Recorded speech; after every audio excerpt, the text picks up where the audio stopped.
ভাইটিক ফোন কৰি সুধিছিলোঁ সি কি খাব সি ক'লে হাঁহ খাম বুলি গতিকে কথামতে কাম এয়া মই ধুনীয়াকৈ হাঁহৰ মাংসখিনি ধুই লৈ লৈছোঁ আৰু তাতে দি দিছোঁ পিঁয়াজ মিঠাতেল আৰু ৰংগুড়া আৰু অলপমান গোটা মছলা সেইখিনি মই ধুনীয়াকৈ মেৰিনেট কৰি আধা ঘণ্টা সময় থৈ দিম আধা ঘণ্টা সময় পিছত এয়া অকল তেলত মই একো দিয়া নাই তেলত মাংসখিনি ধুনীয়াকৈ কম ষ্টিমত দি পিনে ফ্ৰাই কৰি ল'ম যেতিয়ালৈকে হাঁহৰ নিজৰ তেলটো নোলায় তেতিয়ালৈকে ধুনীয়াকৈ ফ্ৰাই কৰি ল'ম আৰু দেখিছেনে হাঁহৰ তেলটো ওলাই গৈছে এতিয়া মই ইয়াতে দি দিম ৰংগুড়া নিমখ আৰু ৰংগুড়া নিমখ দিয়াটো ভিডিঅ' কৰা নহ'ল আৰু লগত দি দিছোঁ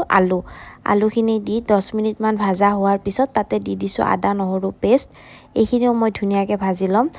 15-20 মিনিট সময় ধুনীয়াকৈ ভাজি ল'ম লৈ পিনে তাতে দি দিম পিঁয়াজ মই এনেকৈ পিঁয়াজ দি ভাল পাওঁ তেলত দিয়াতকৈ মই এনেকৈহে দি ভাল পাওঁ আৰু অলপ সময় ভাজা